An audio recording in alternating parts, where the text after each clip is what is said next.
Hallelujah, praise God, no? Mayong buntag o sa mga orasan nga itong mga kaigsuuna na minos pulos tong buhi nga Dios.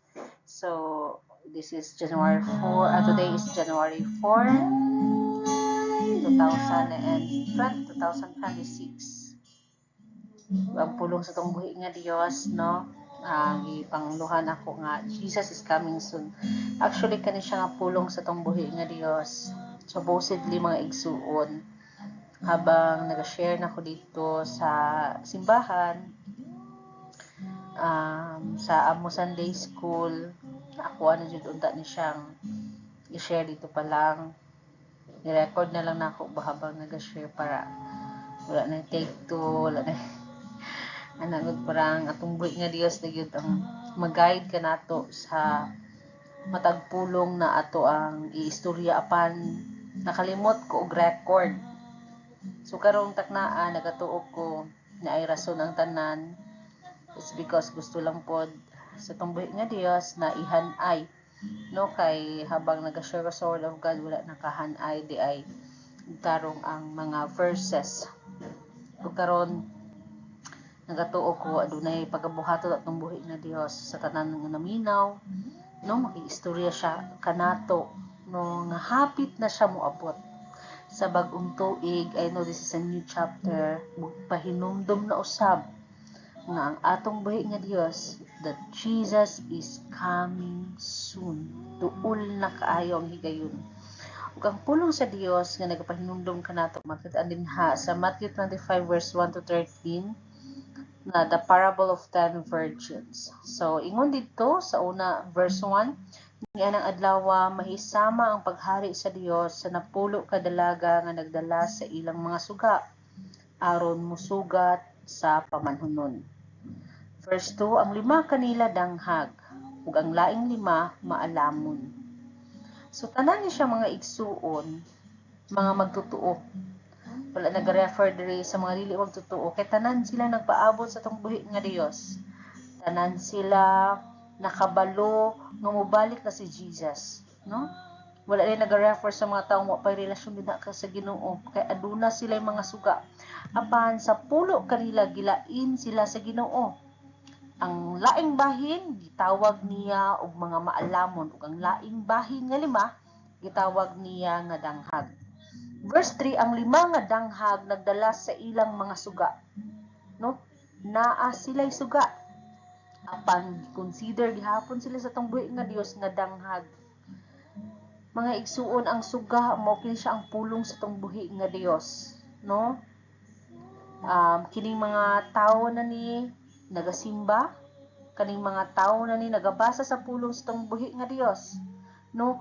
Apan wala sila magdala og dugang lana aron kun makurot ang lana sa ilang suga may ikatubil pa sila, no? Lack of preparation. Naay kulang sa ilang kinabuhi, dunaan na sila suga, no? Sa ato aday pagpangalaga rin sa buhi nga Dios, dili enough lang nga nagasimba ta, nagaampo ta, nagabasa ta sa pulong sa tong buhi nga Dios, no? That's not enough. Naga-fasting ta, that's not enough mga igsuon. No makaingon nga grabe gud ang standard finish naman ni Lord, dili man ni siya ingon nga kanang atong sariling buhat ang maoy hinungdan nga numaluwas. Yes, tinuod na siya. The first ang sa kaluwasan mga igsuon is faith gayud. Apan pinaagi sa atong pagtuo mga igsuon na ay kabagbuhan nga mahitabo nga transformation sa atong kinabuhi from glory to glory. Dili magpabilin nga batan-on, dili magpabilin nga kanang kumbaga sa liso pa di magpabilin liso gihapon. Sama sa giwali ni Jesus, no? Ang liso nahimog kahoy ug namunga kini ug daghang mga katawan nagpasilong nga anang kahuya. Nga naging harian sa tong buhi nga Dios ana ang mahitabo sa isa ka tawo nga tinud-anay gyud nga gidawat si Jesus sa iyang kinabuhi ug nagpaproseso sa pagsunod o pagpangalaga dinha sa tong buhi nga Dios. So padayon ta sa verse 4, ang mga dalaga, mga maalamon nagdala usab sa ilang mga suga. Ug nagdala pa gayud og dugang nga lana. Ang mga maalamon naa na sila suga ug naa pa sila extra nga lana. Kung pananglitan nga makabsan sila, naa sila ikadungag. No? Verse 5, tungod kay nadugay ang pamanhunon, nagduka ug nakatulog silang tanan. Verse 6, sa tungang gabii may misinggit. Anian na ang pamanhunon. Dali kamo, sugatan ninyo siya. 7. Ang napulo ka mga dalaga na mangon og giandam nila ang ilang mga suga. Verse 8, unya ang mga dalaga nga danghag miingon sa mga maalamon, hatagi kami sa inyong lana, kay kapalungon na ang among suga. 9. Apan mitubag ang mga maalamon, dili mahimo, kay kung hatagan namo kamo, managsama na kita nga kulangon sa lana. Adto na lang kamo sa mga tindahan og palit og alang kaninyo. Verse 10, sa paggikan nila aron mopalit og lana, mauusab ang pag-abot sa pamanhunon. Ang 5 nga maalamon nanguban kaniya sa kumbira.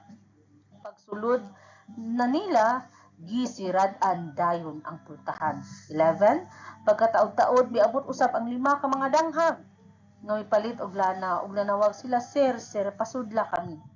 12, apan mitubag ang pamanhunon, wala ako makaila kaninyo. 13, unya miingon si Jesus, mao kana ang hinungdan nga kinahanglan gayud nga mangandam kamo, kay wala gayud kamo masayod kung unsa ang adlaw o oras sa akong pag-abot. Mga igsuon, so atong i-breakdown no ang pulong sa tong buhi nga Dios, no, nga atong gitun-an karong taknaa. So sa verse 1 kung atong mahinumduman, no, niingon nga atong adlaw, niingon si Jesus nga ang paghari sa Dios mahisama ni ining pulo ka mga dalaga, no, nga musugat sa pamanhunon. Kading pulo ka dalaga nga ginaingon, no, mga magtotoo, naghinlo sa ilang kaugalingon, nangandam, na relasyon kay Jesus, nasayod nga siya mobalik. Apan no, kung when we talk about sa paghari sa Ginoo, ingon pa dinhi sa Matthew 13 verse 44, ang paghari sa Dios sama sa usa ka bahandi nga gilubong dito sa usa ka uma. Hikalutan kini sa usa ka tawo, apan iya kining gitabunan pag-usab, hilabihan niyang lipaya ug tungod niini milakaw siya sa ug iyang gibaligya ang tanan niyang katigayunan ug unya mibalik siya ug iyang gipalit ang uma. Ang paghari sa tong buhi nga Dios mga igsoon sama sa nakakita kag dako kay kayamanan, no, ang giingon dinhi, no, iyang gikalutan, nakikaplagan niya, no, apan iyang gitabunan pag-usab, gibaligya niya ang tanan. Sa dihang nakita nato ang kawatuoran, nakaangkon tag kagawasan dinha sa pagdawat nato kay Jesus, naadyo tay process sa to ang kinabuhi na kinahanglan nato isurrender ang tanan. Nung naay season dire sa magiiyang gitabunan, gibaligya yang tanan. No, kay sa atong kinabuhi natay kinahanglan isurrender, natay kinahanglan isalikway sa atong kinabuhi mga butang nga dili gikahimutan sa tong buhi nga Dios. Sa mga pagsaylo, sa garbo, no, daghan pang mga butang. Pagsimbag Diyos-Diyosan, daghag mga butang na nahimong babag sa atong pagpangalagad, sa atong pagsunod din kay Kristo. Apan gikinahanglan kay mao kana ang tinuod nga pag-angkon sa gingharian sa langit. Ug sa verse 2 niingon dinhi ang 5 kanila danghag ug ang laing 5 maalamon. Sama sa akong giingon, no, miskan pag magtutuo ni gitunga gihapon sila sa duha nga gitawag og maalamon og mga danghag. No, kay ingon sa Matthew 24 verse 45, busa kinsa man di ay ang kasaligan, no, mao siyang the faithful servant. Og maalamon nga sulugoon, kadtong gipiyalan sa iyang agalon sa pagdumala sa ubang sulugoon aron paghatag kanilang pagkaon sa hustong panahon. Kung mapansin nimo mga igsuon, gipiyalan ta sa atong buhi nga Dios sa atong isig ka magtotoo. Sa ulahing mga adlaw manggod, nawali na ang pulong sa Ginoo sa tibuok kalibutan. Gipahinumdumanan sa atong buhi nga Dios ang katunang naay relasyon dinha kay Kristo. Nga gipiyalan kita sa pagdumala sa atong uban nga sulugoon, sa paghatag kanila sa hustong pagkaon. Pagkaon sa pulong sa tong buhi nga Dios on time, at the same time pagkaon sa physical nga kinahanglan, no? Pagkaon nga gihatag og higayon panahon, pagpaminaw kanila, pag-encourage kanila,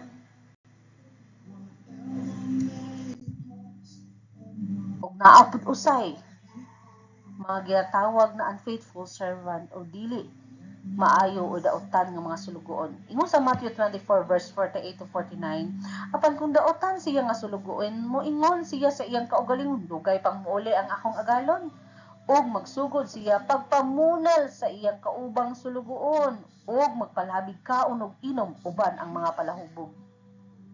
Kung makit-an nato, mapansin nato diri sa pulong sa tong buhi nga Dios sa mga igsuon, no?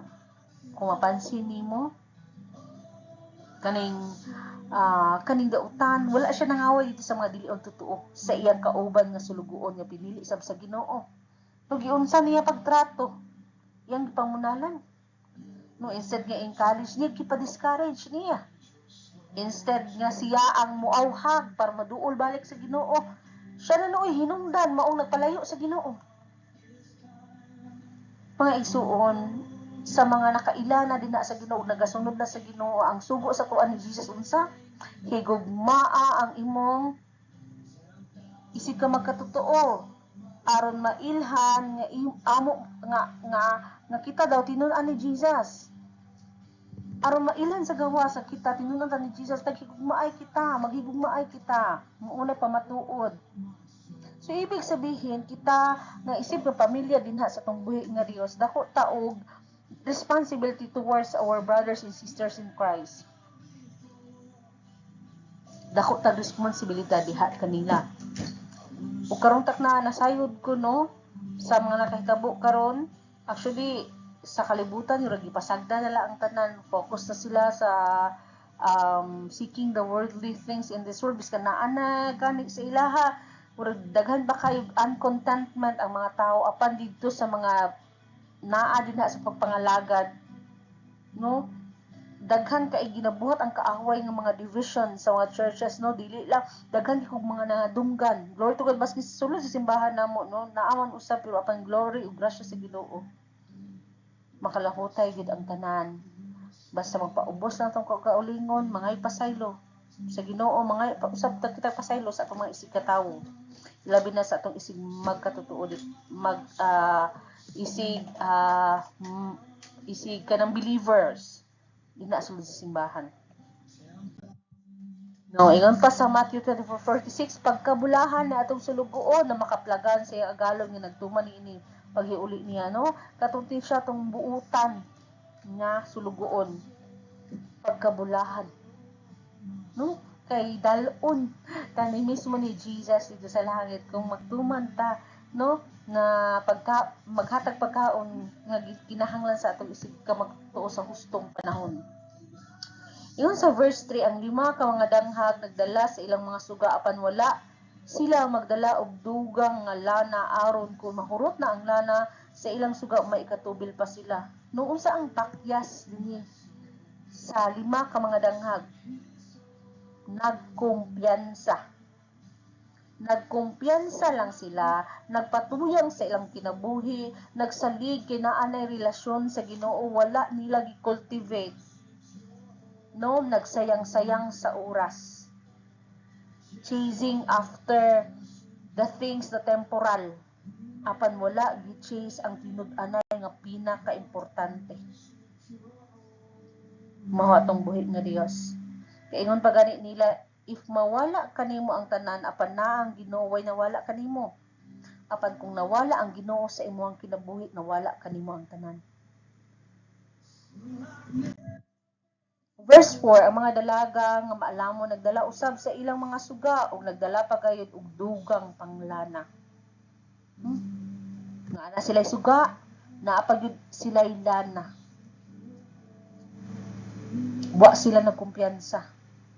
Naa pa gyud sila extra nga lana nga ilang gigamit nga kung pananlitan mahutdan sila sa suga aduna pay lana. Unsa man din nagarepresent sa lana, no? Ang garepresenta ang lana, no, og pagkabalaan, nagarepresenta ang lana ug Holy Spirit sa tuang kinabuhi.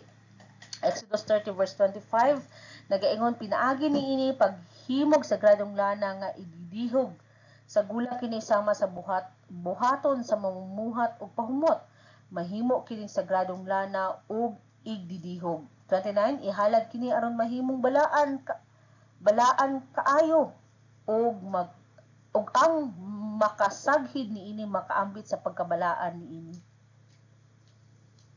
No, kung ang ato pagpangalaga dinha sa tong buhi nga Dios kanang murag wala lang nato gibutangan og pagkawalay bili mga igsuon. Wala nato murag wala ta nagsalig lang ta. Nagsalig lang ta, wala ta na ningkamot, wala ta paubos na sa tong buhi nga Dios, wala ta naghatag og total surrender din sa tong buhi nga Dios. Wala ta gibuhat sa atong panahon para sa kahimayaan sa tong buhi nga Dios. No, questionably ang atong pinili. Kaingon pa sa pulong sa tong buhi nga Dios, no, ang suga nga gisindihan dili pwede nga imong itaguan. Gisindihan ang isa ka suga para mahayagan ang nasa palibot. Kung gihimo ta nga asin sa tong Ginoo, ang atong kinabuhi naay kabag-uhan.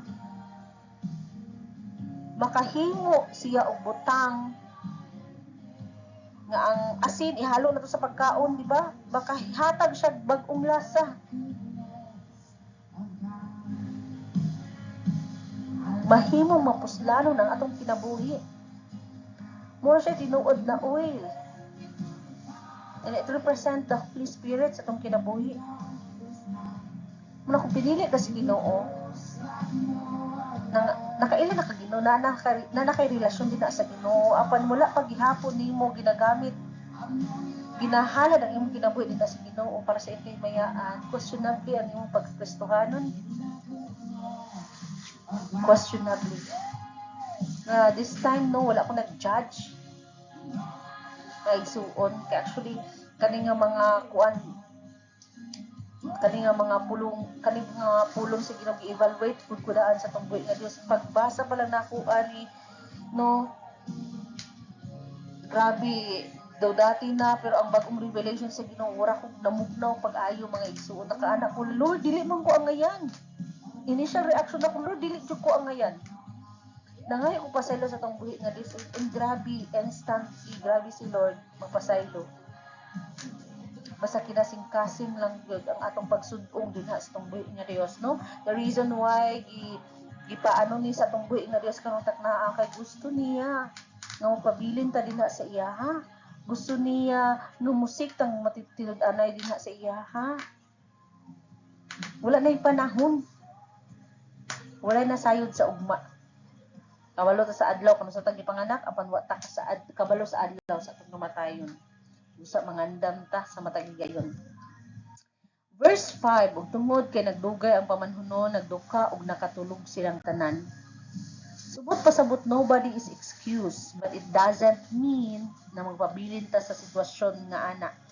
Kay ingon ang pulong sa Dios sa 1 Thessalonians 5:6, busa dili kita mga tulog sama sa uban, kung dili magtukaw og magmaligdong kita. Luke 12:35, pag-andam kamo sa bisan unsay mudangat, baksig hugot ang inyong mga bisti ug dagkuti ang inyong mga suga. Kinahanglan ang pagpangandam. No, kinahanglan ang preparation. Ginapreparan man nato ang New Year, bagong tuig, ang Pasko, mga birthday din ha. Labi na ang atong kalag. Ilabi na ang atong eternal na destination, atong pangandaman. Oh yes, kaisa lang ta mabuhi. No, life is short, that's true. But how about this? Eternity is long. Why not prepare for it? Diba? I know this is not your first time na madungog ni. Kapila na nagibalik-balik. Pagkanus ang makamangandam. Verse 6, sa tungang gabi na may misinggit ania na ang pamanhunon, dali ka mo og sugata ninyo siya. No, si God, dili siya ingon nga muani siya without warning. Kay ingon niyang pulo sa Matthew 24 verse 14, ang kining maayong balita mahitungod sa paghari sa Dios iwaling ngadto sa tibuok kalibutan aron masayod niini ang tanang tawo ug unya moabot ang katapusan. Mawali daghan ang maghatag og warning that Jesus is coming, Jesus is coming, Jesus is coming. Dili lang ako.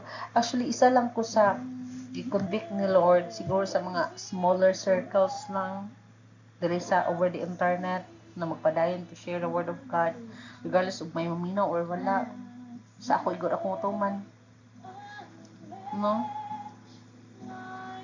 But it doesn't mean mga igsuon nga sa akong walk in the Lord, kanang sa akong pagkinabuhi gyud, kanang perfecto ko na po ko yung mga kapakyasan kahuyang. In ethical standards, when we talk about ethics, this is the standard of the world, no? Nadyo ko yung mga kapakyasan, ana.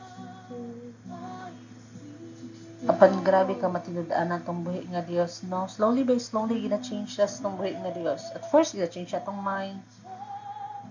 Gina-change atong mind, gina-change atong heart, until eventually, makita sa to, mag-reflect na siya sa itong mga actions and mga choices.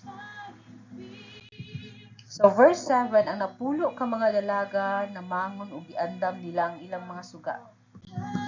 8, unya ang mga dalaga nga danghag miingon sa mga maalawon, hatagi kami sa inyong lana kay kapalungon na ang among suga. Apan mitubag ang maalamon, dili mahimo kay kun hatagan namo kamo mga sama na kita nga kulangan sa lana, adto na lang kamo sa tindahan og palit ug alang kaninyo. Mga igsuon, I believe no this verses nagakinahanglan og kaalam. Mao ni siya ang giingon nga kanya-kanya ang kaluwasan. Yes, that's true. Because mga igsuon, not because you are a church goer, it doesn't mean na namunga ta sa balang Espiritu Santo.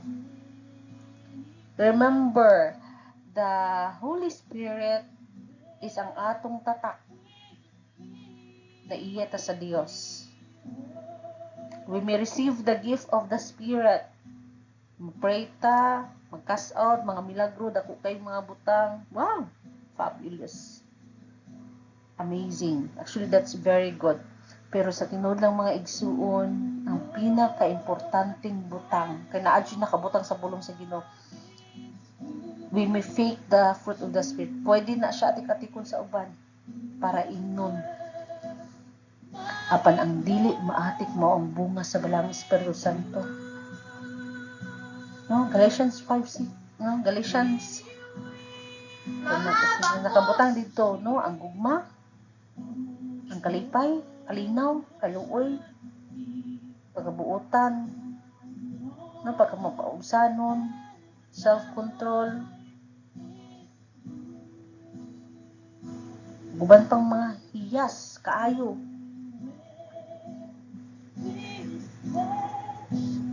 Mao siyang timailhan. The fruit of the Holy Spirit na sa tong kinabuhi. It goes above our flesh. Because it's no longer the work of our flesh, it's the work of God within us. Dayon ta, ingon sa John 15 verse 4, pabilin kamo kanako ug ako magpabilin kaninyo. Dili kamo makabunga gawas kung magpabilin kamo kanako, sama nga ang usa ka sanga dili makabunga gawas kung magpabilin kini sa punuan. So pabilin ta kay Jesus. No? I-add ko lang dinhi na verse nagaingon si Jesus, no?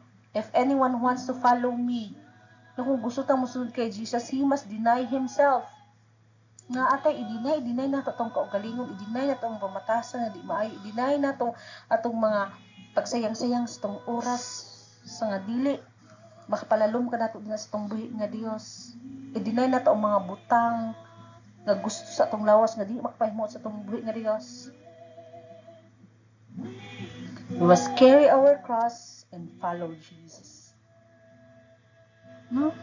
Following Jesus cost us something. Ang atong pagkatawhanon.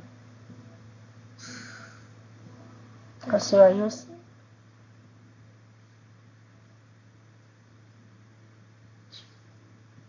So, musunod pa ba ka kay Jesus?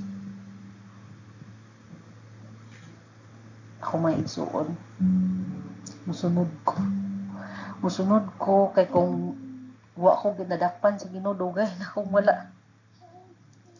kung wala din sa kalibutan. Grabe ko ka suicidal, grabe ko ka negative, grabe ko ka a quitter. Kaniadto pa siguro na bigti akong ginabuhi kung wala ko giluwas ni Jesus. When I consider my life, no,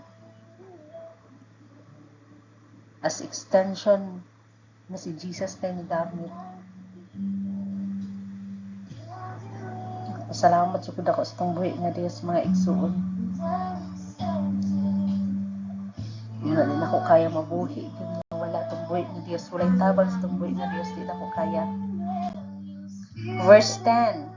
Sa pagkikan nila, aron mapalit og lana mauusab ang pag-abot sa pamanhunon. Ang 5 nga maalamon ng uban kaniya sa kumbira. Pagsulod na kanila, gisirad-an dayon ang puntahan. Pagkataon-taon, miabot ang 5 ka mga dalaga ug palit sa lana ug ganawang sila, Sir, pasudla kami. Apan mitubag ang pamanhunon, wala akong makaila kaninyo. Kay Matthew 7:21, nung mali lang na siya sa 7:21, dili ang tanan magtawag ka na kung Ginoo Ginoo makasulod sa gingharian sa langit, kung dili ka to lamang nagtuman sa kabubuton sa akong Amahan nga tuwa sa langit.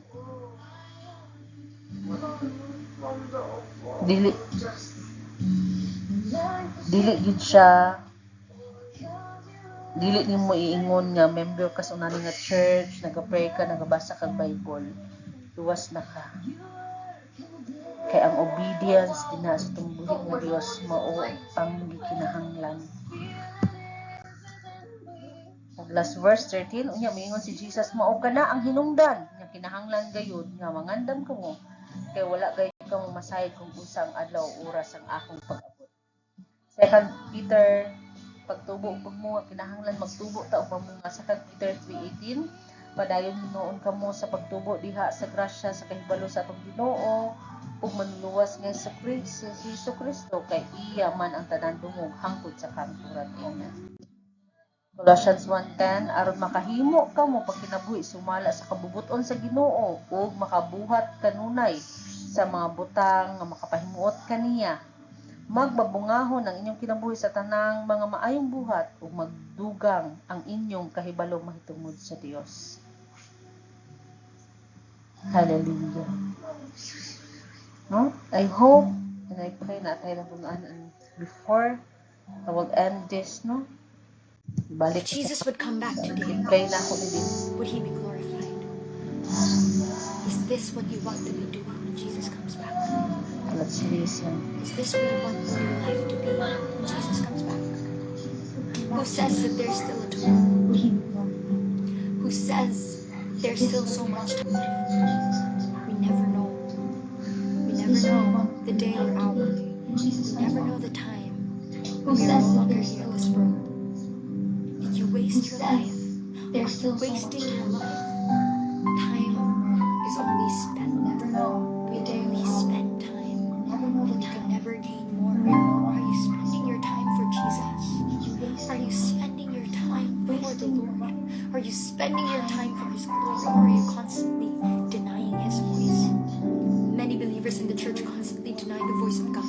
Maybe you have been a church goer, or maybe you have been a person inside of the church for a long time now, and people have been rebuking you and rebuking you and guiding you and guiding you, and yet you still refuse to listen because you want to pursue the worthless desires of your flesh. And you say that I'm fine, I go to church, I'm fine, I know the scriptures, I'm fine, I know the pastor, I'm fine because I read the Bible, I'm fine because I know what the book of Matthew says, but you don't actually have a relationship with Jesus, and you refuse to listen to his instruction, you refuse to listen to his voice, you refuse to listen to what he says. Let me tell you, you're not fine. Once again, just because you go to church doesn't automatically mean that you are right in the sight of God. Just because you know scripture doesn't automatically mean that you are right in the sight of God, because so many people have the Bible in their heads, but they do not have the Bible in their hearts. So many people have scripture in their heads, but do not have the Bible in their hearts. Many people have the knowledge, but not many people have the intimacy. And you are wasting your life if you're relying on knowledge. You are wasting your life if you are not spending it intimate in the presence of Jesus. You are wasting your life if you are not spending it for the glory of the Lord. Let me tell you this, the satisfaction that this flesh can give is only temporary. But when you spend it for the glory of the Lord, when you spend it for Jesus, when you spend your life, every day of your life, from your youth to your adulthood to your old age, when you spend it for the glory of God, with every breath, with every strength, with every ability, that until I have strength, until I have breath in my lungs, I will use it to serve the Lord. If you have that kind of heart, then the promises and the rewards that you will have will not just be temporary rewards, but eternal rewards. You will have rewards here on earth, and you will also have rewards there in heaven for eternity. And spend your life for the glory of Jesus, because we only have one life to live. Spend your life for the glory of Jesus, because this life is just a passing shadow.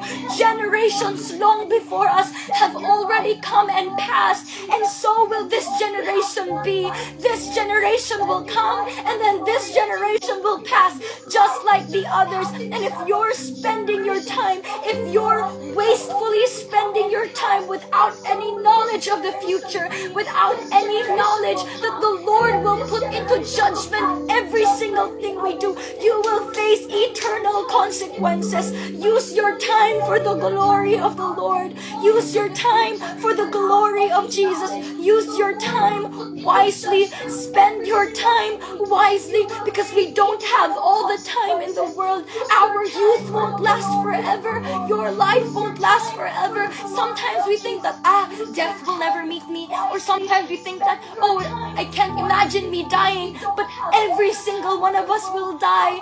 Every single one of us will breathe our last. And when you breathe your last, what do you want to where do you want to find yourself? Do you want to find yourself being saved, or do you want to find yourself being unsaved? Do you want to find yourself hearing those words, well done?